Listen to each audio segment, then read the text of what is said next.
Alright, everybody. We're gonna be back in another one. This is gonna be another one featuring KR Bob and his opponent, practice partner. This is Kim. Arc ship flying right on through the screen. Yes. So far we've seen two battles between these two. I hope you've enjoyed them. And these were all the matches that were submitted to me by Kim, and I'm gonna keep casting them. If you're watching this, it's probably on the weekend, and I'm out of town. So these were recorded beforehand. When I get home, it will be time for the new patch. We all believe. No one's announced it for next week, but we're all hoping it is. And if so, after these Kim and Carabob games, there will be new patch content. I'm looking forward to it. I hope you are too. So we'll see you in a couple days for that.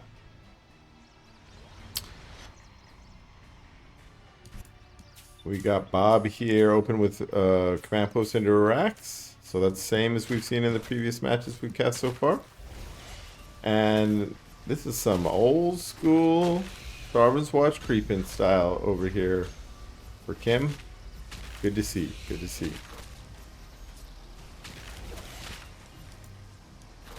I'll also mention that once the patch drops, Frank and I are going to host another tournament, so stay tuned for that. Stay tuned for content related to that. Stay tuned for an announcement related to that. And that will... last time we did it, there was a little bit of crazy imbalance. We ended up with 4 Celestials in our semifinals right after the patch. You say Celestials, are they even good? Well, they were for a brief minute there at the beginning of 0.4. So we might wait and see if there's any wrinkles before we jump right into a tournament. If there is a chance that there's any imbalance, then we want to let Frost Giant clean that imbalance up first. I like this creeping style where there's a servo on the hedgehog. It pretty much means that this creeping is... You don't have to attend to it. We can watch it, but Bob doesn't have to. Bob can just macro. And anytime you have something like that, that's awesome.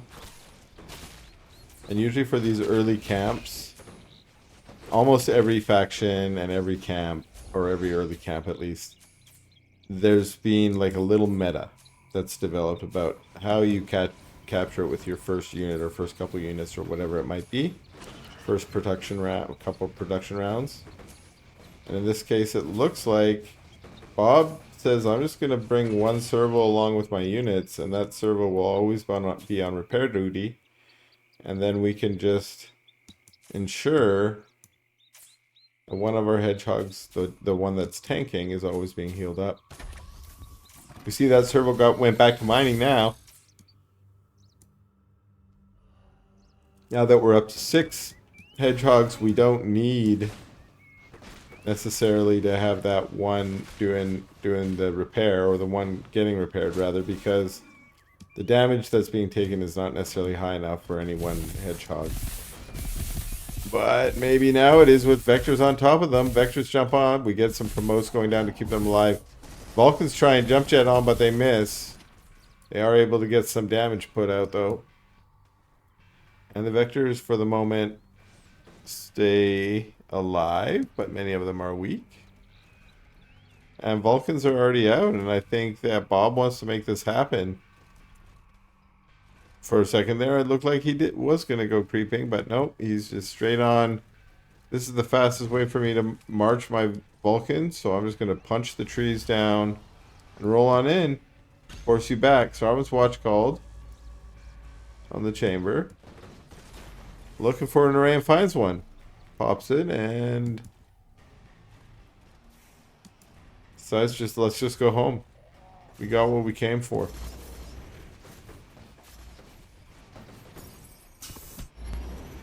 Took out the prism, regain control.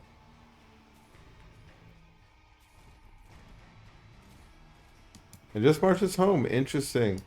Doesn't once try and push up here. What did Kim have to defend? Just a bunch of vectors. Hmm. I don't know who would win that. The Vulcans are damaging and threatening, but vectors are very maneuverable, and that makes it so that they don't necessarily have to sit in any AoE damage from the Vulcans. Unless they get jump jet like that, it's always a good way to catch a vector.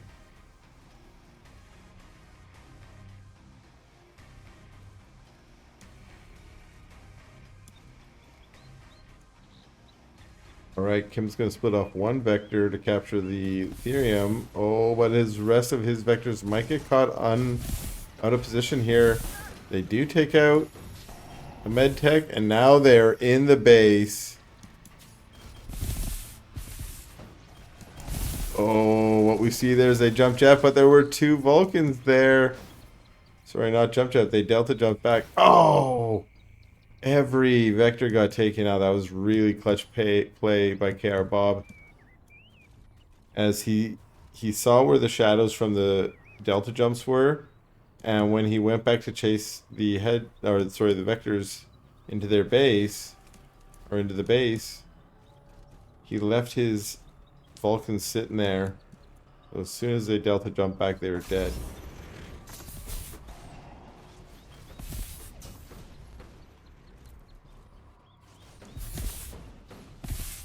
Lone vector gets taken out, and then the Ethereum camp gets retaken. This base is up for Bob. This base going down. Sensor drone here spots it. Bob somehow is behind in... Oh, he just caught it. No, sorry. Still just a wee bit behind in supply.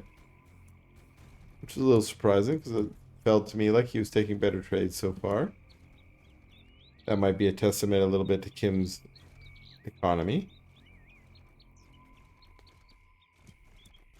Speed camp gets taken, and we see that these units are coming around to get into some kind of position.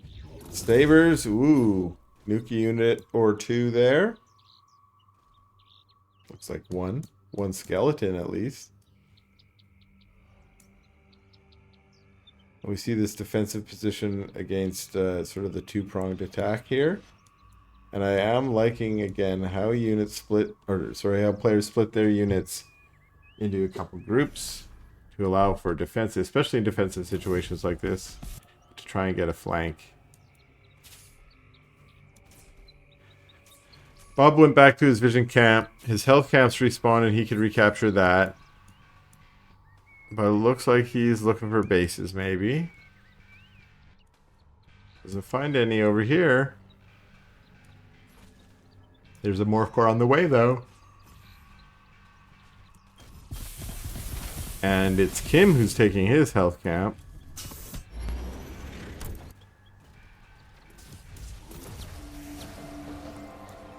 A few are just picked off, but that was all. Kim retreats. Bob looking for bases, but it doesn't look like he went far enough to find a base. There we go. He sends an XO in.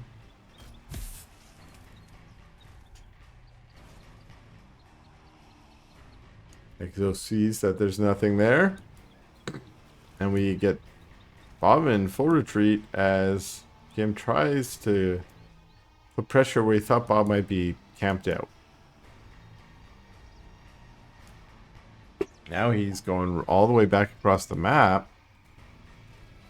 It's a little bit of like Ring Around the Rosie or something here, cat and mouse, as these players are just trying to capture each other's camps, stay in control of the valuable ones.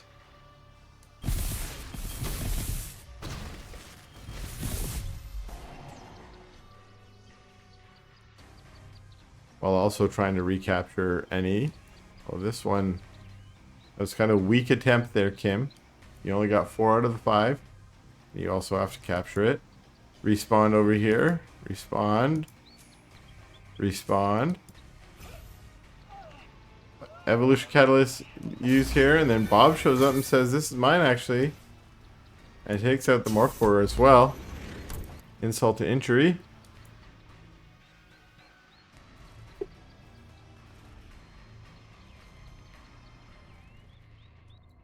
And again, Bob's still not ready to march across and punch out. So Kim says, fine, let me punish you instead. You want to mind Luminite? Nope. There come the hedgehogs. And the sabers were able to get back to safety. A lot of exos now from Bob. Call him KR Exo. Ooh, is that 2 evacs full of atlases? Only was able to click on one. That makes it even better. And remember, this composition has already been a really good composition. Really has a lot of variety. Varied, that's what I was trying to say. Here we go, attacking the blast nodes. Pre-rolling in one at a time, that's not really great. Vectors there finally getting some traction, but there's just too few of them. Size above, but too few sabers in the back getting some damage done. Size are trying to pick off the tanks.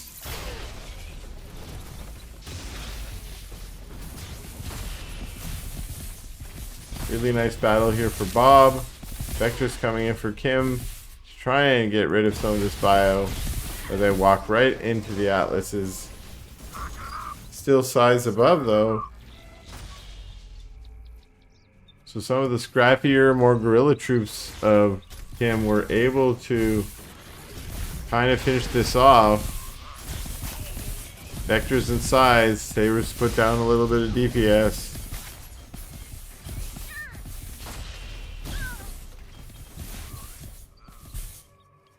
And it looks like Bob's actually going to be chased back. Really well done by Kim. Although here comes a bunch of bio to show up. Ooh. Who's this favor? I guess it's sabers.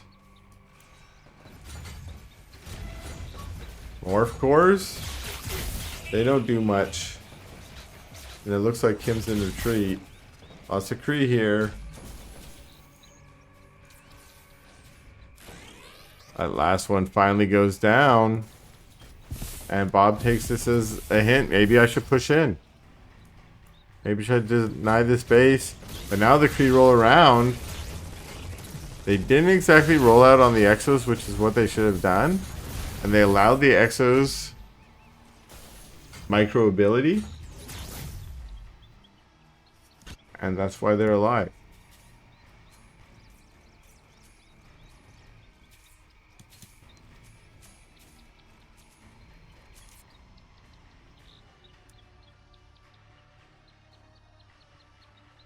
Kim's still trying to stay in this, although his supply is starting to fall considerably behind. If he isn't able to take some efficient trades soon, there's a bit of oversaturation here, but if he's not able to take those efficient trades, it's probably going to tilt further away from him. We have extra Vulcans being added, but it looks like Exos and Hedgehogs are the name of the day for Bob. And this force is a lot of Kree. Almost too many Kree, if you ask me. Saber's trying to siege from the high ground, which can be very punishing, but usually requires a little bit of an upper hand. And Bob just brings his army over and pushes them back. And so now it's Kim's turn to be in a bit of a defensive position. Sovereign's Watch gets called. Goes for the tank and for the evac. The evac gets a promote and is trying to run away. May have used return to hangar. Size in pursuit. They decide halfway there, this is not exactly what I signed up for.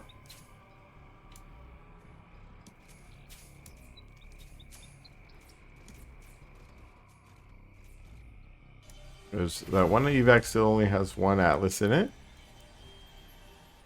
I think one of them may have got killed. Wow. 3 Atlas shots brings the array almost to half or below half. And I guess I see the understand the Kree with trying to get on top of the Atlases. That kind of makes sense to me. And here we go. Kree rolling in from both sides. But this army from Bob just seems too good. And Kim agrees with the GG.